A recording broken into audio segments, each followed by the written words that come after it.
Considering your framing of culture versus consciousness, how do conservatives fit into a hyper-novel epoch? Hilariously. I mean that. Do you? Yeah, I do. But here's the more sober answer, I think.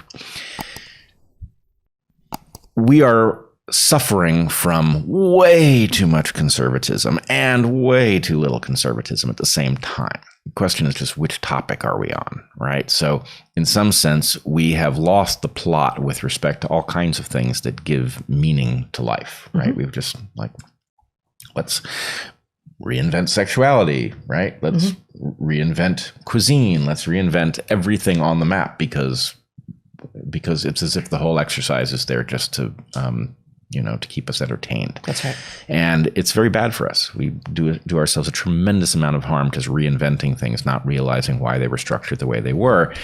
On the other hand, our civilization itself has become incredibly fragile, even as it's become very powerful. And so really the question is, our smart conservative friends, of which we have quite a number, all understand that they don't want to win the argument, right? They want to participate in the argument to the extent that it is useful. And this is the same way that smart progressives feel also, which is it's a tension between these two things that results in wise navigation through time. And, you need people who are good at seeing the conservative perspective in order to put the brakes on the tendency to try to solve problems and to create new ones that you didn't foresee.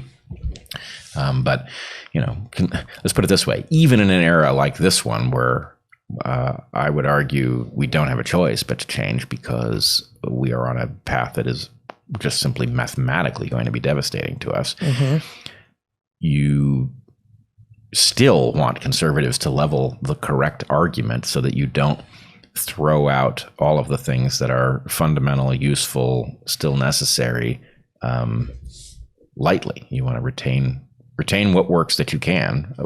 If you try to revolutionize everything at once, you're doomed. So I think I just was looking for, there's another related question that maybe you just answered, but you talked about the utility of heterodoxy when things are not well, but it's also true that when the situation is bad, it's often wise to follow the orthodox knowledge. For example, if one's life is a mess, it's a good idea to get back to basics, take a break, eat healthy, sleep well, get some sun, etc. How would you reconcile these two things? It depends why things are bad. Yeah, that's right. Yeah, if they're bad because your heterodoxy got away because your conservatives were out, fishing or whatever they do. Or not being allowed to speak, perhaps. Being silenced or perhaps thrown off, fishing, right.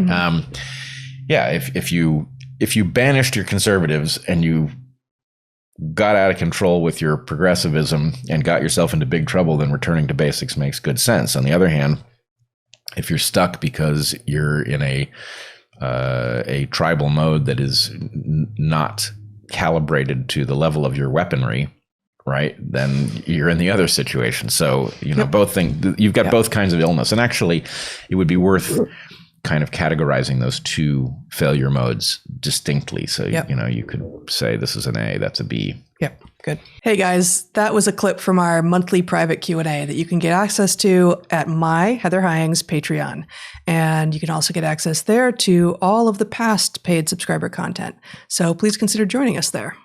Did you mention that these private Q&As are the key to living a better life and living to tell the tale? I forgot to do that. These private Q&As are in fact the key to living a better life and what? Living to tell the tale. Living to tell the tale. Go ahead, live to tell the tale. Join us there. See ya.